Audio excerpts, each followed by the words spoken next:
നമസ്കാരം പ്രിയ പ്രേക്ഷകരെ. Late edition ആരംഭിക്കുന്നു. ഞാൻ അനൂപ് മോഹൻ. ഞാൻ എം.പി. രസ്ന. മുഖ്യമന്ത്രി കസേരയിൽ ആര്?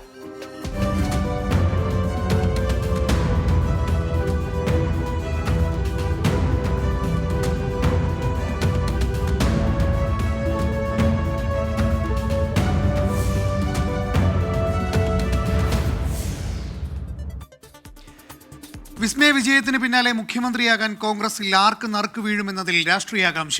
കെ.സി. വേണുഗോപാൽ, വി.ഡി. സതീശൻ, രമേശ് ചെന്നിത്തല എന്നിവരാണ് പരിഗണനയിൽ. ഈ മാസം 10-ന് ശേഷം സത്യപ്രതിജ്ഞ നടത്താനാണ് യു.ഡി.എഫിലെ ആലോചന. 102 സീറ്റ് വിജയത്തിന്റെ തിളക്കം മങ്ങുന്നതിന് മുൻപേ സത്യപ്രതിജ്ഞ ചെയ്ത അധികാരമേൽക്കണമെന്നാണ് യു.ഡി.എഫിലെ ആലോചന. വിജയത്തിന്റെ ആവശ്യം നിലനിൽക്കുമ്പോൾ തന്നെ മന്ത്രിസഭാ രൂപീകരണം നടത്തിയാൽ തീരുമാനം എളുപ്പമാകുമെന്നാണ് കണക്കുകൂട്ടൽ. വി.ഡി. സതീശൻ, കെ.സി. വേണുഗോപാൽ, രമേശ് ചെന്നിത്തല എന്നിവരെയാണ് മുഖ്യമന്ത്രി സ്ഥാനത്തേക്ക് പരിഗണിക്കുന്നത്. ജയിച്ചു വന്ന 63 കോൺഗ്രസ് എം.എൽ.എമാരുടെ പിന്തുണ ആർക്കാണെന്നറിയുകയാണ് ആദ്യ നടപടി. ഇതിന് മേൽനോട്ടം വഹിക്കാൻ ഹൈക്കമാൻഡ് നിരീക്ഷകരെ നിയോഗിക്കും. നിരീക്ഷകരുടെ സാന്നിധ്യത്തിൽ നിയമസഭാ കക്ഷി യോഗം ചേരും. നിയമസഭാ കക്ഷി യോഗത്തിലെ ഭൂരിപക്ഷം അറിഞ്ഞ ശേഷം ഹൈക്കമാൻഡ് തീരുമാനമെടുക്കും. അതിനു മുൻപ് നേതാക്കളെ ഡൽഹിക്ക് വിളിപ്പിക്കും. തിരഞ്ഞെടുപ്പിൽ മുന്നണിയെ നയിച്ച വി.ഡി. സതീശനെ മുഖ്യമന്ത്രിയാക്കണമെന്ന ആവശ്യമുണ്ട്. അതെല്ലാം പാർട്ടി തീരുമാനിക്കേണ്ട കാര്യങ്ങളാണ്. നമുക്കൊരു ദേശീയ പാർട്ടിയാണ്, കോൺഗ്രസിനൊരു പ്രൊസീജിയർ ഉണ്ട്. ആ പ്രൊസീജിയർ ഇപ്പോൾ അടുത്ത ദിവസം സ്റ്റാർട്ട് ചെയ്യും. അത് കംപ്ലീറ്റ് ചെയ്യുമ്പോൾ അവർ തീരുമാനിക്കും. പാർട്ടി തീരുമാനിക്കട്ടെ. നമുക്കതിൻ്റെ അകത്ത് അഭിപ്രായ പ്രകടനങ്ങൾ നടത്താനോ അവകാശവാദങ്ങൾ നടത്താനോ ഒന്നും ഞാനില്ല. നിയമസഭാ കക്ഷിയിൽ ഭൂരിപക്ഷ പിന്തുണ ഉണ്ടായാൽ മുഖ്യമന്ത്രി സ്ഥാനത്തേക്ക് അവകാശമുന്നയിക്കാൻ കെ.സി. വേണുഗോപാൽ മുന്നോട്ട് വരും. ജയിച്ചാൽ ആലപ്പുഴയിൽ നിന്ന് തന്നെ നിയമസഭയിലേക്ക് മത്സരിക്കും. 2 ഉപതെരഞ്ഞെടുപ്പുകൾ വേണ്ടിവരുമെന്നത് മാത്രമാണ് കെ.സി. വേണുഗോപാലിന്റെ പ്രതികൂല ഘടകം. സംസ്ഥാനത്തെ സീനിയർ നേതാവെന്ന നിലയിൽ രമേശ് ചെന്നിത്തലയും മുഖ്യമന്ത്രി സ്ഥാനത്തേക്ക് അവകാശമുന്നയിക്കും. പാർലമെന്ററി ബോർഡ് അധ്യക്ഷയായ സോണിയാഗാന്ധിയുടെ പിന്തുണ രമേശിന് ലഭിക്കുമെന്നാണ് പ്രതീക്ഷ. 24 തിരുവനന്തപുരം. കേരളത്തിൽ മുഖ്യമന്ത്രിയെ തീരുമാനിക്കാൻ 2 നിരീക്ഷകരെ നിയോഗിക്കാൻ കോൺഗ്രസ് ഹൈക്കമാൻഡ്. നിരീക്ഷകർ ആരൊക്കെയാണെന്ന പ്രഖ്യാപനം ഉടനുണ്ടാകും. അതിനിടെ രമേശ് ചെന്നിത്തല നാളെ ഡൽഹിയിലേക്ക് എത്തും. മഹാരാഷ്ട്രയിലെ സംഘടനാ കാര്യങ്ങൾ ചർച്ച ചെയ്യാനാണ് സന്ദർശനമെന്നാണ് വിശദീകരണം. മുഖ്യമന്ത്രി ചർച്ചകൾക്കിടെ എറണാകുളത്ത് വി.ഡി. സതീശനും ഡൽഹിയിൽ എ.ഐ.സി.സി. General secretary K C. വേണുഗോപാലിനും വൻ വരവേൽപ്പ് നൽകി പ്രവർത്തകർ. എറണാകുളം സൗത്ത് റെയിൽവേ സ്റ്റേഷനിൽ മുഖ്യമന്ത്രി എന്ന മുദ്രാവാക്യം വിളികളോടെ 100 കണക്കിന് പ്രവർത്തകരാണ് വി.ഡി. സതീശനെ സ്വീകരിക്കാനെത്തിയത്. ജനങ്ങൾക്ക് യു.ഡി.എഫിൽ പരിപൂർണ വിശ്വാസമുണ്ടെന്ന് കെ.സി. വേണുഗോപാൽ പറഞ്ഞു.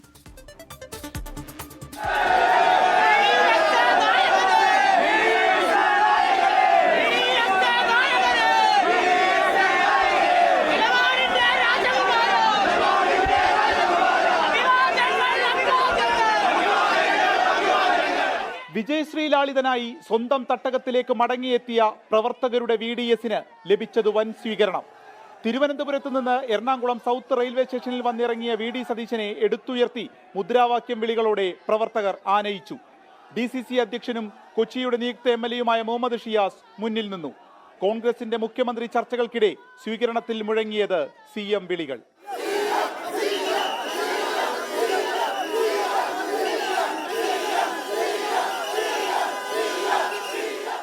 തുടർന്ന് ഡി.സി.സി. ഓഫീസിലെത്തി കേക്ക് മുറിച്ച് വിജയാഘോഷം.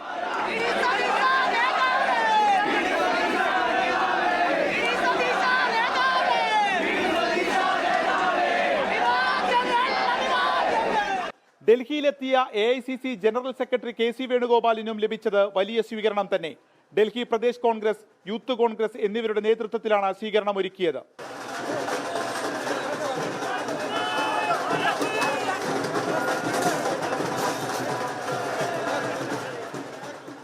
കഴിഞ്ഞ 10 വർഷത്തെ LDF ഭരണം കേരളത്തിലെ ജനങ്ങൾക്ക് മടുത്തുവെന്നും യു.ഡി.എഫിൽ പരിപൂർണ വിശ്വാസമെന്നും K C. Venugopal. People of Kerala has given a full faith in Congress party and UDF alliance. They are having full faith in Rahul Gandhi and Mallikarjuna Kharge's leadership. VD. സതീശനും നാളെ മുഖ്യമന്ത്രി ചർച്ചകൾക്കായി ഡൽഹിയിലേക്ക് തിരിക്കും. 24 കൊച്ചി. ഇപ്പോൾ ഒരു വാർത്ത വരുന്നുണ്ട്. കോൺഗ്രസ് മുഖ്യമന്ത്രി ചർച്ച മുകുൾ വാസ്നിക്കും അജയ് മാക്കനും എ.ഐ.സി.സി. നിരീക്ഷകരാകും എന്നുള്ളൊരു വാർത്ത വരുന്നുണ്ട്. കോൺഗ്രസ് ജനറൽ സെക്രട്ടറിയാണ് മുകുൾ വാസ്നിക്, കോൺഗ്രസ് ട്രഷററാണ് അജയ് മാക്കൻ. എന്തായാലും ഈ രണ്ടു പേരാണ് ഇനി കേരളത്തിലേക്ക് എത്തുക. ആരാണ് മുഖ്യമന്ത്രി എന്നുള്ള തീരുമാനത്തിൽ ഇവരുടെ രണ്ടുപേരുടെയും നിരീക്ഷണത്തിലായിരിക്കും അത്തരത്തിലൊരു തീരുമാനം ഉണ്ടാകുക. എന്തായാലും കോൺഗ്രസ് മുഖ്യമന്ത്രി ചർച്ചകൾ ചൂടുപിടിക്കുന്നതിനിടെ മുകുൾ വാസ്നിക്കും അജയ് മാക്കൻ AICC നിരീക്ഷകരായി കേരളത്തിലേക്ക് എത്തും. കോൺഗ്രസ് ജനറൽ സെക്രട്ടറിയാണ് മുകുൾ വാസ്നിക്ക്, കോൺഗ്രസ് ട്രഷററാണ് അജയ് മാക്കൻ. എന്തായാലും രമേശ് ചെന്നിത്തല നാളെ ഡൽഹിയിലേക്ക് പോകുന്നുണ്ട്. ഒപ്പം തന്നെ AICC general secretary KC Venugopal ഡൽഹിയിലുണ്ട്. എന്തായാലും നാളെ ചർച്ചകൾ നടക്കും. അരവിന്ദുണ്ട് വിവരങ്ങളുമായി. അരവിന്ദ്, ആ രണ്ടുപേർ അത് മുകുൾ വാസ്നിക്കും അജയ് മാക്കനുമാണ്. അവർ തീരുമാനിക്കും കേരളത്തിൽ ആര് മുഖ്യമന്ത്രിയാകണമെന്നല്ലേ? അതിപ്പോ കോൺഗ്രസ് മുഖ്യമന്ത്രി ചർച്ചകൾക്ക് നേതൃത്വം നൽകാൻ AICC നിരീക്ഷകരെ ഇപ്പോൾ തീരുമാനിച്ചിരിക്കുകയാണ്. മുതിർന്ന കോൺഗ്രസ് നേതാക്കളായ മുകുൾ വാസ്നിക് അതുപോലെ തന്നെ അജയ് മാക്കൻ എന്നിവർ AICC നിരീക്ഷകരാകുമെന്നതാണ് ഇപ്പോൾ വ്യക്തമാക്കിയിരിക്കുന്നത്. കോൺഗ്രസിന്റെ ജനറൽ സെക്രട്ടറിയാണ് മുകുൾ വാസ്നിക്, അതേസമയം കോൺഗ്രസ് ട്രഷററാണ് അജയ് മാക്കൻ. എന്തായാലും ഈ തീരുമാനം ഇപ്പോൾ കോൺഗ്രസ് നേതൃത്വം എടുത്തിട്ടുണ്ട്. എന്തായാലും ഇതുമായി ബന്ധപ്പെട്ട് ഉടൻ തന്നെ ഈ നേതാക്കൾ കേരളത്തിലേക്ക് എത്തും എന്നതാണ് മനസ്സിലാകുന്നത്. നാളെയാണോ അല്ലെങ്കിൽ അടുത്ത ദിവസമാണോ ഇതുമായി ബന്ധപ്പെട്ട് കേരളത്തിലേക്ക് എത്തുക എന്ന കാര്യത്തിൽ ഇപ്പോൾ തീരുമാനമായിട്ടില്ല. എന്തായാലും കേരളത്തിലെത്തുന്ന ഈ നേതാക്കൾ കൃത്യമായി MLA-മാരുമായി കൂടിയാലോചനകൾ നടത്തും. അതിനുശേഷം കൃത്യമായി MLA-മാരെ പ്രത്യേകം കാണുക, അതുപോലെ തന്നെ MLA-മാരെ ഒരുമിച്ചും ഈ നേതാക്കൾ കാണും. അതിനുശേഷം ആർക്കാണ് കൂടുതൽ MLA-മാരുടെ പിന്തുണയുള്ള കാര്യം കൃത്യമായി തന്നെ ഹൈക്കമാൻഡിനെ അറിയിക്കും. അതിനുശേഷമായിരിക്കും ഹൈക്കമാൻഡ് ഒരു തീരുമാനത്തിലേക്ക് പോവുക. എത്രയും പെട്ടെന്ന് തന്നെ ഈ നടപടികൾ പൂർത്തിയാക്കാൻ തന്നെയാവും ഈ നേതാക്കളുടെ ഭാഗത്തുനിന്ന് ഒരു തീരുമാനം ഉണ്ടാകാൻ പോകുന്നത്. എന്തായാലും ഇപ്പോൾ 2 AICC നിരീക്ഷകർ മുതിർന്ന കോൺഗ്രസ് നേതാക്കളാണ്. നേരത്തെ തന്നെ പല സംസ്ഥാനങ്ങളിലും നിരീക്ഷകരായി പോയ നേതാക്കളാണ് ഇരുവരും. അതുകൊണ്ട് തന്നെ ഇവരെ രണ്ടുപേരെയുമാണ് ഇപ്പോൾ AICC കേരളത്തിലേക്ക് നിയോഗിച്ചിരിക്കുന്നത്. അനു, യെസ്, എന്തായാലും കേരളത്തിലെ കോൺഗ്രസ് മുഖ്യമന്ത്രി ചർച്ചകളിൽ മുകുൾ വാസ്നിക്കും അജയ് മാക്കൻ കേരളത്തിലേക്ക് എത്തും. AICC നിരീക്ഷകരാണ് ആയാണ് എത്തുന്നത്. അവർ MLA-മാരുമായി സംസാരിക്കും. ആർക്കാണ് MLA-മാരുടെ പിന്തുണ കൂടുതലുള്ളത് അത് കൃത്യമായി ഹൈക്കമാൻഡിൽ അറിയിക്കും. ഹൈക്കമാൻഡ് ഒരു ഫൈനൽ ഡിസിഷൻ എടുക്കും കേരളത്തിൽ മുഖ്യമന്ത്രി ആരാണെന്ന്. വിവരങ്ങൾ നൽകുകയായിരുന്നു PR അരവിന്ദ് ഡൽഹിയിൽ നിന്ന്. അടുത്ത റിപ്പോർട്ടിലേക്കാണ്.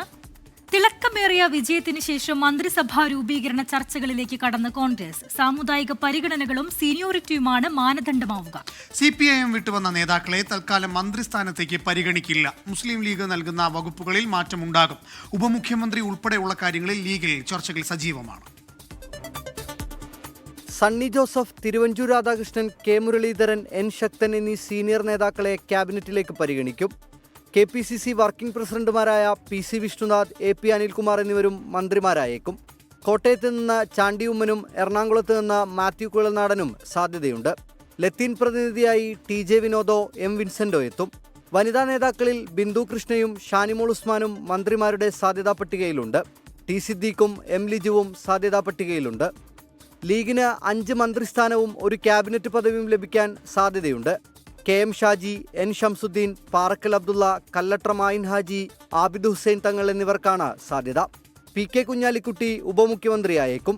ലീഗിന് നൽകുന്ന വകുപ്പുകളിൽ മാറ്റമുണ്ടായേക്കും. വിദ്യാഭ്യാസ വകുപ്പ് കോൺഗ്രസ് ഏറ്റെടുക്കാൻ സാധ്യതയുണ്ട്. പകരം ആരോഗ്യവകുപ്പ് ലീഗിന് നൽകിയേക്കും. മുന്നണിയിൽ പ്രതിസന്ധി ഉണ്ടാക്കാനില്ലെന്നാണ് ലീഗ് നേതാക്കളുടെ പ്രതികരണം. ഈ അവസരത്തിൽ നമ്മൾ അനാവശ്യമായ യാതൊരു ക്ലെയിമുകളോ അല്ലെങ്കിൽ ഇന്നത് വേണം എന്നുള്ള വാശിയൊന്നുമില്ലാതെ എല്ലാവരുമായി ചർച്ച ചെയ്ത് ഒരു സമവായത്തിലൂടെ നല്ലൊരു തീരുമാനത്തിലെത്തുക എന്നുള്ളതാണ് ഞങ്ങൾ ഉദ്ദേശിക്കുന്നത്. അതേസമയം CPIM വിട്ടുവന്ന നേതാക്കളെ തൽക്കാലം മന്ത്രിസ്ഥാനത്തേക്ക് പരിഗണിക്കില്ല. ഒരു MLA മാത്രമുള്ള പാർട്ടികൾക്ക് ടേം വ്യവസ്ഥയിൽ മന്ത്രിസ്ഥാനം നൽകാനും കോൺഗ്രസിൽ ആലോചനയുണ്ട്. മലപ്പുറം ബ്യൂറോയ്ക്കൊപ്പം 24 തിരുവനന്തപുരം. CPIM-ൽ നേതൃമാറ്റത്തിനായി മുറവിളി.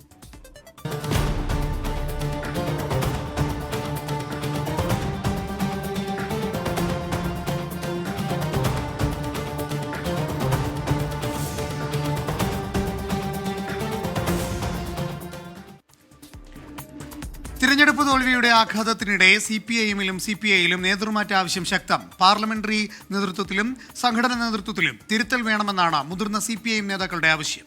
സ്ഥാനാർത്ഥി നിർണയത്തിൽ ഉൾപ്പെടെ സംഭവിച്ച വീഴ്ചകൾ ഉയർത്തിയാണ് CPI സംസ്ഥാന സെക്രട്ടറി സ്ഥാനത്തു നിന്ന് ബിനോയ് വിശ്വത്തെ നീക്കണമെന്ന ആവശ്യം.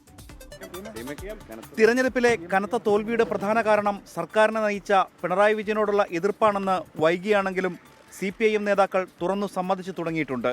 പിണറായി വിരോധം ഇത്രമേൽ ആഴത്തിൽ നിലനിൽക്കുന്നുവെന്ന് തിരിച്ചറിയുന്നതിലും തിരുത്തൽ നടപടികൾ സ്വീകരിക്കുന്നതിലും സംസ്ഥാന സെക്രട്ടേറിയറ്റിനും സെക്രട്ടറിക്കും കഴിഞ്ഞില്ല. ഇതാണ് പിണറായി പ്രതിപക്ഷ നേതൃസ്ഥാനം ഏറ്റെടുക്കരുതെന്ന ആവശ്യമുയരാൻ കാരണം. ഭരണത്തെ പിണറായിയുടെ ഇഷ്ടത്തിന് വിട്ട സെക്രട്ടേറിയറ്റിനും സെക്രട്ടറിക്കും തോൽവിയിൽ ഉത്തരവാദിത്തമുണ്ട്. കണ്ണൂരിലെ കനത്ത തോൽവിയുടെ ഉത്തരവാദിത്തത്തിൽ നിന്നും പിണറായിക്കും സെക്രട്ടറി എം.വി. ഗോവിന്ദനും ഒളിച്ചോടാനാകില്ല. അതുകൊണ്ട് തന്നെ പാർലമെന്ററി നേതൃത്വത്തിലും സംഘടനാ നേതൃത്വത്തിലും അഴിച്ചുപണി വേണമെന്നാണ് ആവശ്യം. അസാധാരണമായ തിരിച്ചടിയാണ് പാർട്ടി നേരിട്ടത്. അപ്പോൾ അസാധാരണ നടപടി തന്നെ വേണമെന്നും നേതാക്കൾ ആവശ്യപ്പെടുന്നു. നാളത്തെ സംസ്ഥാന സെക്രട്ടേറിയറ്റിലും തോൽവി പരിശോധിക്കാൻ ചേരുന്ന സംസ്ഥാന സമിതിയിലും ഈ ആവശ്യം ഉച്ചത്തിലുയരും. 25 സീറ്റിൽ മത്സരിച്ച പാർട്ടി 8 സീറ്റിലേക്ക് കൂപ്പുകുത്തിയതോടെ CPI-യിലും ബിനോയ് വിശ്വത്തെ മാറ്റണമെന്ന ആവശ്യം ഉയരുന്നുണ്ട്. നാളെ മുതൽ നടക്കുന്ന പാർട്ടി നേതൃയോഗങ്ങളിൽ നേതൃമാറ്റ ആവശ്യം ഉയരും. സ്ഥാനാർത്ഥി നിർണയത്തിലെ പാളിച്ചയാണ് തോൽവിയുടെ പ്രധാന കാരണമായി CPI നേതാക്കൾ ചൂണ്ടിക്കാട്ടുന്നത്. നാദാപുരം അടക്കമുള്ള സീറ്റുകളിൽ സംസ്ഥാന സെക്രട്ടറിയുടെ പിടിവാശിയാണ് നടപ്പിലായത്. പ്രചരണ തന്ത്രങ്ങൾ രൂപപ്പെടുത്തുന്നതിലും രാഷ്ട്രീയ നിലപാടുകൾ ഉയർത്തിപ്പിടിക്കുന്നതിലും ബിനോയ് വിശ്വം തികഞ്ഞ പരാജയമാണെന്നും വിമർശനമുണ്ട്. രാഷ്ട്രീയ പക്വതയും പരിചയസമ്പത്തുമുള്ളവരെ സെക്രട്ടറി സ്ഥാനത്ത് നിയോഗിച്ചില്ലെങ്കിൽ പാർട്ടിയുടെ അവസ്ഥ കൂടുതൽ ദുർബലമാകുമെന്നാണ് CPI-യിൽ ഉയരുന്ന അഭിപ്രായം. CPI-എമ്മിന്റെ തീരുമാനങ്ങൾക്ക് തുല്യം ചാർത്തുന്ന നിലയിലേക്ക് പാർട്ടിയെ കൊണ്ടുപോയത് ബിനോയ് വിശ്വത്തിന്റെ പരാജയമാണെന്നും വിമർശകർ കുറ്റപ്പെടുത്തുന്നു. തിരഞ്ഞെടുപ്പിലെ കനത്ത തോൽവി ഇടതുപക്ഷ പാർട്ടികളിൽ ഉണ്ടാക്കുന്ന ചലനങ്ങളുടെ ആദ്യ സൂചനകളാണിത്. 24 തിരുവനന്തപുരം. ഇപ്പോൾ വരുന്നൊരു വാർത്തയാണ്, ആടിൻ്റെ തലയർത്ത് മുസ്ലിം ലീഗിൻ്റെ വിജയാഹ്ലാദ പ്രകടനം എന്നുള്ളൊരു വാർത്ത വരുന്നുണ്ട്. ആടിൻ്റെ തല വെട്ടി വടിയിൽ കെട്ടിയായിരുന്നു ആഘോഷം എന്നുള്ളതാണ് വാർത്ത വരുന്നത്. എന്തൊക്കെ തരത്തിലുള്ള വിജയാഘോഷങ്ങളാണെന്നാണ് അതിൻ്റെ റിപ്പോർട്ടിലേക്ക് നമ്മൾ ഉടൻ തന്നെ വരും. തെരഞ്ഞെടുപ്പിലെ കനത്ത തിരിച്ചടിക്ക് പിന്നാലെ മുഖ്യമന്ത്രി പിണറായി വിജയനും CPI-എം സംസ്ഥാന സെക്രട്ടറി എം.വി. ഗോവിന്ദനുമെതിരെ കണ്ണൂരിലെ പാർട്ടി അണികൾക്കിടയിൽ അമർഷം പുകയുന്നു. തോൽവിയുടെ പൂർണ്ണ ഉത്തരവാദിത്വം നേതൃത്വത്തിനാണെന്ന വിമർശനമാണ് സമൂഹമാധ്യമങ്ങളിൽ ശക്തമാകുന്നത്. നേതൃത്വം തിരുത്തിയില്ലെങ്കിൽ ജനങ്ങൾക്കിടയിൽ പാർട്ടിയോടുള്ള വിശ്വാസ്യതയ്ക്ക് മങ്ങലേൽക്കുമെന്ന് P. ജയരാജൻ ഫേസ്ബുക്ക് പോസ്റ്റിൽ വിമർശിച്ചു. അതിനിടെ പയ്യന്നൂരിലെ തോൽവിക്ക് പിന്നാലെ മേഖലയിൽ CPI-എമ്മിൽ വീണ്ടും വിഭാഗീയത രൂക്ഷമാവുകയാണ്. അരനൂറ്റാണ്ടായി CPI-എമ്മിനെ നെഞ്ചിലേറ്റിയ പയ്യന്നൂരിലും തളിപ്പറമ്പിലുമേറ്റ കനത്ത തോൽവിയുടെ ഞെട്ടൽ പാർട്ടി നേതൃത്വത്തിന് വിട്ടുമാറിയിട്ടില്ല. മട്ടന്നൂർ, ധർമ്മടം, കൂത്തുപറമ്പ്, കല്യാശ്ശേരി തുടങ്ങിയ ശക്തി കേന്ദ്രങ്ങളിൽ പോലും വൻതോതിൽ വോട്ട് ചോർന്നത് നേതൃത്വത്തിന്റെ വീഴ്ചയാണെന്നാണ് അണികളുടെ വികാരം. ഇതിന്റെ പ്രതിഫലനമാണ് വിവിധയിടങ്ങളിൽ ഉയരുന്ന പ്രതിഷേധ സ്വരങ്ങൾ. ധർമ്മശാലയിൽ സംസ്ഥാന സെക്രട്ടറി എം.വി. ഗോവിന്ദനും ജില്ലാ സെക്രട്ടറി കെ രാഗേഷിനുമെതിരെ മൊറാഴ സഖാക്കൾ എന്ന പേരിൽ പോസ്റ്റർ പ്രത്യക്ഷപ്പെട്ടു. പാർട്ടിക്ക് അവമതിപ്പുണ്ടാക്കുന്ന സെക്രട്ടറിമാരെ മാറ്റണമെന്നാണ് ആവശ്യം. ഭൂരിപക്ഷം 4-1 കുറഞ്ഞ മട്ടന്നൂർ, കോളയാട് പാർട്ടിയാണ് വലുത്, നേതാക്കളല്ല എന്ന തലക്കെട്ടോടെയാണ് മുഖ്യമന്ത്രിയുടെയും എം.വി. ഗോവിന്ദന്റെയും ചിത്രങ്ങളുള്ള ഫ്ലെക്സുകൾ ഉയർന്നത്. P. ജയരാജന്റെയും M. സ്വരാജിന്റെയും ചിത്രങ്ങളുള്ള ഫ്ലെക്സിൽ നയിക്കാൻ ഇവരുണ്ടെങ്കിൽ കൂടെ ഞങ്ങളുണ്ടാകുമെന്നാണ് പ്രഖ്യാപനം. ജില്ലാ സെക്രട്ടറി കെ രാഗേഷിന്റെ സോഷ്യൽ മീഡിയ പേജിലും അണികൾ രൂക്ഷമായ ഭാഷയിലാണ് പ്രതികരിക്കുന്നത്. P. ജയരാജൻ സെക്രട്ടറിയായിരുന്നെങ്കിൽ ഇത്തരമൊരു പരാജയം സംഭവിക്കില്ലായിരുന്നു എന്നാണ് സൈബർ ഇടങ്ങളിലെ പൊതുവികാരം. അതിനിടെ CPI-എം തറപറ്റിയ പയ്യന്നൂരിൽ വിഭാഗീയത വീണ്ടും മറനീക്കി പുറത്തുവരികയാണ്. ഏരിയ സെക്രട്ടറിയുടെയും മുൻ MLA-യുടെയും ചിത്രങ്ങൾ ചേർത്ത് പയ്യന്നൂർ ഡയറീസ് എന്ന പേജിൽ വന്ന പോസ്റ്റുകൾ പ്രാദേശിക നേതൃത്വത്തിലെ ഭിന്നതയാണ് വ്യക്തമാക്കുന്നത്. ഇതിനെതിരെ ഏരിയ കമ്മിറ്റി പോലീസിൽ പരാതി നൽകിയിട്ടുണ്ട്. തിരഞ്ഞെടുപ്പ് പരാജയം വിലയിരുത്താൻ പാർട്ടി യോഗങ്ങൾ ചേരാനിരിക്കെ താഴെത്തട്ടിൽ നിന്നുയരുന്ന ഈ പ്രതിഷേധങ്ങൾ നേതൃത്വത്തിന് വലിയ വെല്ലുവിളിയാകും. 24 കണ്ണൂർ. Welcome back. മന്ത്രിസഭാ ചർച്ചകളിലേക്ക് ഉടൻ കടക്കുമെന്ന് പാണക്കാട് സാദിഖ് അലി തങ്ങൾ 24-നോട്. തർക്കങ്ങളില്ലാതെ സമയബന്ധിതമായി ചർച്ചകൾ പൂർത്തിയാക്കും. ലീഗ് അണികൾക്ക് കൂടുതൽ മന്ത്രിസ്ഥാനം ലഭിക്കണമെന്ന ആഗ്രഹമുണ്ടെന്നും സാദിഖ് അലി തങ്ങൾ പറഞ്ഞു. മുസ്ലിം ലീഗിൻ്റെ സംസ്ഥാന അധ്യക്ഷൻ പാണക്കാട് സാദിഖ് അലി ശിഹാബ് തങ്ങൾ ഇപ്പോൾ നമ്മളോടൊപ്പം തത്സമയം ചേരുകയാണ്. ഒരു തിരക്കിട്ട ചർച്ചകളിലേക്ക് നിങ്ങൾ കടക്കാൻ പോവുകയാണ്. മുഖ്യമന്ത്രി ചർച്ച, മന്ത്രി ചർച്ചകൾ, അതിലേക്കൊക്കെ കടന്നു കഴിഞ്ഞു. അതിനോടൊക്കെ ഇല്ല, അത് തുടങ്ങിയിട്ടില്ല. ആദ്യം മുഖ്യമന്ത്രി ഒരു തീരുമാനമാവണമല്ലോ, അതിനുശേഷമായിരിക്കും മന്ത്രിമാരുടെ കാര്യങ്ങളിൽ നമ്മൾ ചർച്ചയിലേക്ക് പോവുക. ഏതായാലും ഒരു ബുദ്ധിമുട്ടൊന്നുമില്ലാത്ത രീതിയിൽ അത് ഉടനടി എല്ലാ കാര്യങ്ങളിലും ഒരു തീരുമാനത്തിലെത്തും. മുന്നണി അതിന് വളരെ സജ്ജമാണ്. ഞങ്ങളിപ്പോൾ ലീഗിൻ്റെ UDF-ൻ്റെ ഒരു കാര്യം എടുക്കുമ്പോൾ ആളുകൾ വിചാരിക്കുന്നത്, ഇപ്പോൾ ഇടതുപക്ഷമാണെങ്കിലും പ്രചരിപ്പിക്കുന്നത് ഒരുപാട് തർക്കങ്ങളുണ്ടാവും, നീണ്ടുപോകും, അങ്ങനെയൊക്കെയാണ്. എത്രാം തീയതിക്കകം ഒരുപക്ഷെ ഒരു സത്യപ്രതിജ്ഞയിലേക്ക് കാര്യങ്ങൾ എത്തുമെന്നാണ് അങ്ങ് മനസ്സിലാക്കുന്നത്, ഒരു UDF-ലെ ഏറ്റവും പ്രധാനപ്പെട്ട ഘടകകക്ഷി നയിക്കുന്ന നേതാവ് എന്നുള്ള നിലയ്ക്ക്? ഇതിപ്പോൾ UDF-ന് നല്ല വിജയം ഉണ്ടായിട്ടുണ്ട്. 102 സീറ്റുകളിൽ നമുക്ക് വിജയിക്കാൻ കഴിഞ്ഞു. അപ്പോൾ ജനങ്ങൾ അർപ്പിച്ചിട്ടുള്ള വലിയ വിശ്വാസമാണ്. അപ്പോൾ ജനങ്ങൾ വിശ്വസിക്കുന്നത് എത്രയും പെട്ടെന്ന് ഒരു മന്ത്രിസഭ നിലവിൽ വരണം. ഇപ്പോഴത്തെ മന്ത്രിസഭ രാജിവെച്ചു എന്നാണ് ഞാൻ വിചാരിക്കുന്നത്. അപ്പോൾ ഉടനടി ആ കാര്യത്തിൽ തീരുമാനമെടുക്കാൻ UDF വളരെ ഏറെ പ്രതിജ്ഞാബദ്ധമാണ്. അപ്പോൾ ഒട്ടും വലിയ താമസമൊന്നും ഇല്ലാതെ തന്നെ ആ കാര്യത്തിൽ നല്ലൊരു തീരുമാനത്തിൽ എത്തും. അണികളുടെ ഒരു താല്പര്യം കൂടുതൽ സീറ്റുകൾ ആവശ്യപ്പെടണം, മന്ത്രിസ്ഥാനം ആവശ്യപ്പെടണം, ഉപമുഖ്യമന്ത്രി സ്ഥാനം ആവശ്യപ്പെടണം എന്നുള്ളൊരു ആഗ്രഹമുണ്ട്. തീർച്ചയായും അണികൾക്ക് എപ്പോഴും സ്വന്തം പാർട്ടി എല്ലാ രംഗത്തും മികച്ചു നിൽക്കണം എന്നുള്ള ആഗ്രഹമുള്ളവരാണല്ലോ. അവരവരുടെ അഭിപ്രായങ്ങൾ പറഞ്ഞുകൊണ്ടിരിക്കും. അണികളുടെ അഭിപ്രായങ്ങൾ നേതൃത്വത്തിന് ആവേശവുമാണ്. അപ്പോൾ ആ കാര്യത്തിൽ നേതൃത്വം ചിന്തിച്ചുകൊണ്ട് എന്താണോ ഞങ്ങളെ സംബന്ധിച്ചിടത്തോളം നല്ലൊരു മന്ത്രിസഭയാണ് ആവശ്യമായിട്ടുള്ളത്. ആ മന്ത്രിസഭയിൽ ലീഗിന് അർഹമായിട്ടുള്ള പ്രാതിനിധ്യമൊക്കെ കിട്ടും. തമിഴ്നാട്ടിലും ലീഗ് മത്സരിച്ച 2 സീറ്റുകളിലും വിജയിച്ചു. അവിടെ ഇപ്പോൾ മന്ത്രിസഭ ഉണ്ടാക്കണമെങ്കിൽ TVKക്ക് ലീഗിന്റെ ഒരു സപ്പോർട്ട് കൂടി വേണം എന്നാണ് പറയുന്നത്. അങ്ങനെ ഒരു റിക്വസ്റ്റ് അവിടെ നിന്ന് വന്നു കഴിഞ്ഞാൽ അത് ലീഗ് എങ്ങനെയായിരിക്കും അതിനെ പരിഗണിക്കുക? വിജയ്ക്കൊപ്പം ഒരു സർക്കാർ ഉണ്ടാക്കാൻ ചേരാൻ ലീഗ് തയ്യാറാണ്? തമിഴ്നാടിൻ്റെ കാര്യത്തിൽ ഇവിടെ തമിഴ്നാട് സ്റ്റേറ്റ് മുസ്ലിം ലീഗാണ് തീരുമാനിക്കേണ്ടത്. പിന്നെ അഖിലേന്ത്യാ പ്രസിഡന്റ് അവിടെ തന്നെയാണ്. അപ്പോൾ അവർ ആ തീരുമാനം എടുക്കുകയാണ്. എന്ത് തീരുമാനം നമ്മളതിനോടൊപ്പം ഉണ്ടാവും. എന്തായാലും അഭിമാനകരമായ നേട്ടം കൈവരിച്ച ശേഷമാണ് പാണക്കാട് സാദിഖ് അലി ശിഹാബ് നമ്മളോട് സംസാരിക്കുന്നത്. എന്തായാലും ഈ മുഖ്യമന്ത്രി കാര്യത്തിലും അതോടൊപ്പം തന്നെ ലീഗിന്റെ മന്ത്രിമാരുടെ കാര്യത്തിലും ഒരു വൈകലുണ്ടാകില്ല, തർക്കമുണ്ടാകില്ല എന്ന് അദ്ദേഹം അസന്നിഗ്ധമായി പറയുകയാണ്. മുഹമ്മദ് അർഷാഖിനൊപ്പം നിഖിൽ പ്രമേഷ്, 24 മലപ്പുറം. ഇപ്പോൾ വരുന്നൊരു വാർത്തയിലേക്കാണ്. മുഖ്യമന്ത്രി ചർച്ചകൾക്കായി കോൺഗ്രസിന്റെ നിയമസഭാ കക്ഷി യോഗം വ്യാഴാഴ്ച ചേരും. ഹൈക്കമാൻഡ് നിരീക്ഷകർ നാളെ രാത്രി തിരുവനന്തപുരത്തെത്തും. MLA-മാരെ ഒറ്റയ്ക്കൊറ്റയ്ക്ക് കണ്ട അഭിപ്രായം തേടും. ശ്രീജിത്ത് ഉണ്ട് തിരുവനന്തപുരത്ത് നിന്ന് വിവരങ്ങളുമായി. ശ്രീജിത്ത്, ഈ രണ്ടുപേരും MLA-മാരെ ഒറ്റയ്ക്കൊറ്റയ്ക്ക് കാണും, അഭിപ്രായമെടുക്കും, ഹൈക്കമാൻഡിനെ അറിയിക്കും, അങ്ങനെയാണല്ലേ? അനൂപ്, കോൺഗ്രസിന്റെ മുഖ്യമന്ത്രി തെരഞ്ഞെടുപ്പിലെ ഏറ്റവും പ്രധാനപ്പെട്ട ഒരു നടപടിയിലേക്ക് കോൺഗ്രസ് കടക്കുകയാണ്. അതിന്റെ ഭാഗമായിട്ടാണ് കോൺഗ്രസിന്റെ നിയമസഭാ കക്ഷി യോഗം വിളിച്ചത്. വ്യാഴാഴ്ച തിരുവനന്തപുരത്താണ് കോൺഗ്രസ് MLA-മാരുടെ യോഗം നടക്കുന്നത്. MLA-മാരോട് വ്യാഴാഴ്ച തിരുവനന്തപുരത്ത് എത്താനുള്ള നിർദ്ദേശം KPCC ആസ്ഥാനത്ത് നിന്ന് ഇന്ന് രാത്രിയോടെ പോയിട്ടുണ്ടെന്നാണ് നമുക്ക് ലഭിക്കുന്ന വിവരം. വ്യാഴാഴ്ച നടക്കുന്ന നിയമസഭാ കക്ഷി യോഗത്തിൽ ഹൈക്കമാൻഡ് നിരീക്ഷകരായ മുകുൾ വാസ്നിക്കും ഒപ്പം തന്നെ അജയ് മാക്കനും പങ്കെടുക്കും. MLA-മാരെ ഒറ്റയ്ക്കൊറ്റയ്ക്ക് കണ്ടായിരിക്കും അഭിപ്രായം അറിയുക. അതിനുശേഷം കൂട്ടായും MLA-മാർ ഈ നിയമസഭാ കക്ഷി യോഗം നടക്കും. ഈ MLA-മാരുടെ കോൺഗ്രസിന്റെ 63 MLA-മാരാണ് ജയിച്ചു വന്നിരിക്കുന്നത്. ഇവരിൽ ആരാണ് ഇവരിൽ എത്ര പേരാണ് ഓരോ പ്രധാന നേതാക്കളുടെയും പേര് നിർദ്ദേശിക്കുന്നത്, ആർക്കാണ് ഭൂരിപക്ഷം എന്ന റിപ്പോർട്ടായിരിക്കും നിരീക്ഷകരായിരുന്ന മുകുൾ വാസ്നിക്കും അജയ് മാക്കനും ഹൈക്കമാൻഡിന് കൈമാറുക. അതിനുശേഷം ഈ പേര് പരാമർശിക്കുന്ന മുഖ്യമന്ത്രി സ്ഥാനത്തേക്ക് പരിഗണിക്കപ്പെടുന്ന നേതാക്കളെ ഡൽഹിക്ക് വിളിപ്പിക്കും. അവർ ഡൽഹിയിൽ നിന്നായിരിക്കും അന്തിമ തീരുമാനം ഉണ്ടാകുക. കോൺഗ്രസ് ഹൈക്കമാൻഡിന്റെ തീരുമാനം ഇക്കാര്യത്തിൽ അന്തിമമായിരിക്കുമെന്ന ഒരു ധാരണയാണ് കോൺഗ്രസിലുള്ളത്. അതാണ് കോൺഗ്രസിന്റെ കീഴ്വഴക്കവും. യെസ്, അത് തന്നെയാണ്. ഹൈക്കമാൻഡിന്റെ തീരുമാനം എന്താണോ അതായിരിക്കും അന്തിമം എന്ന് തന്നെയാണ് ഇപ്പോഴും എല്ലാവരും പറയുന്നത്. മുഖ്യമന്ത്രി ചർച്ചകൾക്കായി കോൺഗ്രസിന്റെ നിയമസഭാ കക്ഷി യോഗം വ്യാഴാഴ്ച ചേരും. വിവരങ്ങൾ നൽകുകയായിരുന്നു ശ്രീജിത്ത് തിരുവനന്തപുരത്ത് നിന്ന്.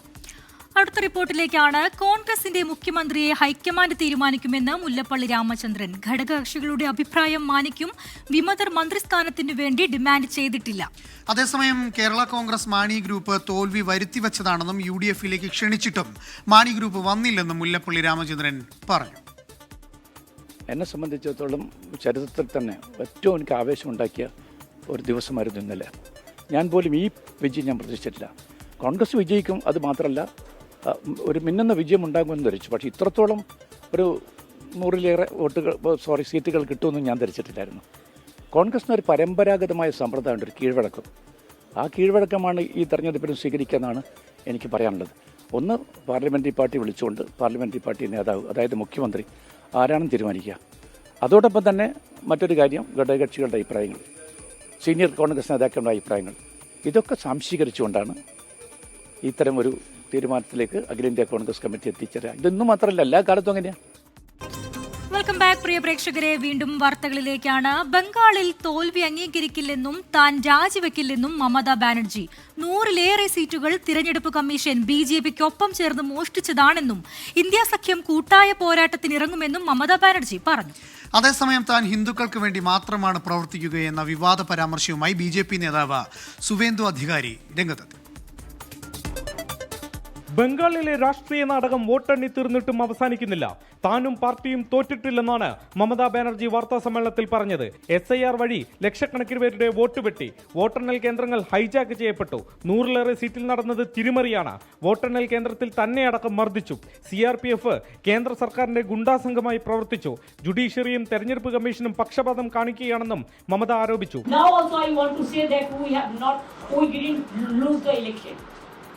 It is their forceful attempt to defeat us. Officially, they may through election commission can defeat us. But morally I am telling you that we won the election. താൻ രാജിവെക്കുന്ന ചോദ്യം ഉദിക്കുന്നില്ല. ലോക്ഭവനിലേക്കില്ല. ഇന്ത്യ സഖ്യ നേതാക്കൾ പിന്തുണ അറിയിച്ചു. അഖിലേഷ് യാദവ് നാളെ കൊൽക്കത്തയിലെത്തും. പോരാട്ടത്തിനായി ഇന്ത്യ സഖ്യത്തെ ശക്തമാക്കാനാണ് നീക്കം. മമത രാജിവെച്ചില്ലെങ്കിൽ ആർട്ടിക്കിൾ 164 പ്രകാരം സർക്കാരിനെ പിരിച്ചുവിടാൻ ഗവർണർക്ക് അധികാരമുണ്ട്. പുതിയ സർക്കാർ അധികാരത്തിൽ വരുന്നതോടെ മമതയുടെ അധികാരങ്ങൾ ഇല്ലാതാകും. അതേസമയം മുസ്ലിം വിരുദ്ധ പരാമർശങ്ങൾ ആവർത്തിക്കുകയാണ് BJP മുഖ്യമന്ത്രി പദത്തിലേക്ക് പരിഗണിക്കുന്ന സുവേന്ദു അധികാരി. താൻ ഹിന്ദുക്കൾക്ക് വേണ്ടി മാത്രമാണ് പ്രവർത്തിക്കുകയെന്നാണ് പുതിയ പ്രസ്താവന. തെരഞ്ഞെടുപ്പ് ഫലത്തെ അതേപടി അംഗീകരിക്കാൻ മമതാ ബാനർജി ഇതുവരെ തയ്യാറായിട്ടില്ല. അതുകൊണ്ട് പുതിയ സർക്കാർ അധികാരത്തിൽ വന്നാലും നിയമ പോരാട്ടങ്ങൾ തുടരാനാണ് സാധ്യത. കൊൽക്കത്തയിലെ BJP ആസ്ഥാനത്ത് നിന്നും വരുൺ വടശ്ശേരിക്കരയ്ക്കൊപ്പം ശ്രീനാഥ് ചന്ദ്രൻ, 24. കന്യാംഗത്തിൽ തന്നെ തമിഴ്നാട് തൂക്കിയ വിജയ്ക്ക് ആശംസകളുമായി പ്രമുഖ സിനിമാ താരങ്ങൾ. മമ്മൂട്ടി, മോഹൻലാൽ എന്നിവർക്കൊപ്പം ഇന്ത്യൻ സിനിമയിലെ നിരവധി താരങ്ങൾ വിജയ്ക്ക് അഭിനന്ദനവുമായി രംഗത്തെത്തി. പ്രധാനമന്ത്രി നരേന്ദ്രമോദിയും വിജയ്ക്ക് ആശംസകൾ നേർന്നു. ഇരുമുന്നണികളെയും പരാജയപ്പെടുത്തി തമിഴ്നാട്ടിൽ ഏറ്റവും വലിയ ഒറ്റക്കക്ഷിയായി തമിഴക വെട്രിക്കഴകം മാറിയതിന് പിന്നാലെയാണ് താരങ്ങൾ ദളപതിക്ക് ആശംസകളുമായി എത്തിയത്. മമ്മൂട്ടി, മോഹൻലാൽ എന്നിവർക്ക് പുറമെ രജനികാന്ത്, സൂര്യ, ചിരഞ്ജീവി, ടൈഗർ ഷെറോഫ്, സിമ്രാൻ, അജു വർഗീസ് തുടങ്ങി നിരവധി പ്രമുഖരാണ് സമൂഹമാധ്യമങ്ങളിലൂടെ വിജയ്ക്ക് അഭിനന്ദനം അർപ്പിച്ചത്. ജനങ്ങൾക്ക് വിജയുടെ മേലുള്ള വിശ്വാസം അത്ഭുതകരമെന്ന് ടൈഗർ ഷെറോഫ് കുറിച്ചു. സമൂഹനീതിയിലൂന്നിയ ഭരണം കാഴ്ചവെക്കാൻ വിജയ്ക്ക് സാധിക്കട്ടെ എന്ന AR റഹ്മാന്റെ പോസ്റ്റ്. തമിഴ്നാടൻ ജീവയുടെ ആനന്ദ കണ്ണീരും സോഷ്യൽ മീഡിയയിൽ കണ്ടു.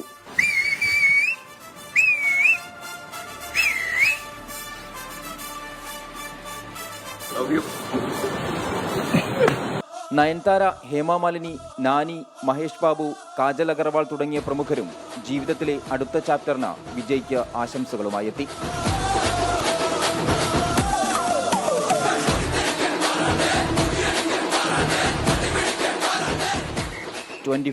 ചെന്നൈ.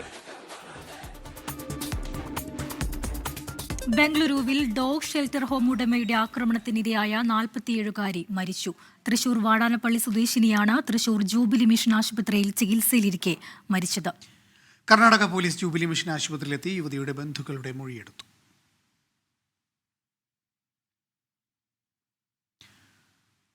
പ്രശസ്ത നിർമ്മാതാവും തമിഴ്നാടൻ ജീവയുടെ പിതാവുമായ RB ചൗധരി റോഡപകടത്തിൽ മരിച്ചു. രാജസ്ഥാനിലെ ഉദയ്പൂരിൽ ഇന്ന് രാവിലെയായിരുന്നു അപകടം. RB ചൗധരി സഞ്ചരിച്ച കാർ നിയന്ത്രണം വിട്ട് റോഡരികിലെ മതിലിലേക്ക് ഇടിക്കുകയായിരുന്നു. ഗുരുതരാവസ്ഥയിൽ ആശുപത്രിയിൽ ചികിത്സയിൽ കഴിയവെയാണ് മരണം. മലയാളം, തമിഴ് ഉൾപ്പെടെ വിവിധ ഭാഷകളിലായി 100ഓളം ചിത്രങ്ങൾ നിർമ്മിച്ചിട്ടുണ്ട്. സൂപ്പർ ഗുഡ് ഫിലിംസിന്റെ സ്ഥാപകനാണ്. 1980കളുടെ അവസാനത്തിലാണ് RB ചൗധരി സിനിമാ നിർമ്മാണ രംഗത്തേക്ക് കടന്നത്. മികച്ച തമിഴ് ചിത്രത്തിനുള്ള ഫിലിംഫെയർ അവാർഡ്, മികച്ച തെലുങ്ക് ചിത്രത്തിനുള്ള ഫിലിംഫെയർ അവാർഡ് എന്നിവ ലഭിച്ചിട്ടുണ്ട്. പൊതുവസന്തം, നാട്ടാമൈ, സൂര്യവംശം, രാജ, ആനന്ദം, തുള്ളാതെ മനവും തുള്ളും, തിരുപ്പാച്ചി, കീർത്തിചക്ര, ജില്ല, മൊട്ടശിവ, കെട്ടശിവ, കടമ്പൻ തുടങ്ങിയവയാണ് ശ്രദ്ധേയമായ ചിത്രങ്ങൾ. മൃതദേഹം നാളെ ചെന്നൈയിലെത്തി.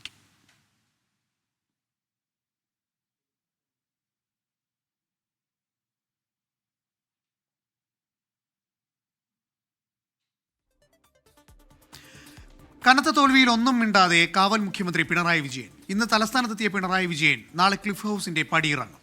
AKG സെന്ററിനു സമീപത്തെ ചിന്ത ഫ്ളാറ്റിലാകും പിണറായി വിജയൻ താമസിക്കുക. വൻ ആത്മവിശ്വാസത്തിൽ വോട്ടെടുപ്പിന് മുമ്പ് തലസ്ഥാനം വിട്ട പിണറായി വിജയൻ പരാജയം പേറിയാണ് മടങ്ങിയത്.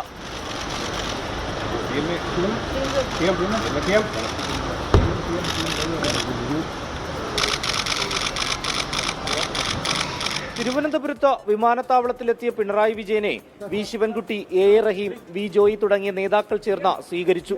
AKG സെന്ററിൽ നിന്നുള്ള വാഹനത്തിൽ ക്ലിഫ് ഹൗസിലേക്ക് യാത്ര. വൻ വാഹനവ്യൂഹങ്ങളുടെ അകമ്പടിയൊന്നുമില്ല. മുഖ്യമന്ത്രി സ്ഥാനം ഒഴിഞ്ഞ അദ്ദേഹം ഉടൻ തന്നെ AKG സെന്ററിന് സമീപത്തെ ചിന്താ ഫ്ളാറ്റിലേക്ക് മാറും. തെരഞ്ഞെടുപ്പ് ഫലത്തിൽ നാളെ ചേരുന്ന സംസ്ഥാന സെക്രട്ടേറിയറ്റ് യോഗത്തിനു ശേഷം പിണറായി വിജയൻ പ്രതികരിച്ചേക്കും. ഇനി പിണറായി വിജയൻ പ്രതിപക്ഷ നേതാവിന്റെ റോളിലെത്തുമോ എന്നതാണ് രാഷ്ട്രീയ കൗതുകം. 24 തിരുവനന്തപുരം. റിപ്പോർട്ടോടെ ലേറ്റ് എഡിഷൻ പൂർത്തിയാകുന്നു. നമസ്കാരം. Good night.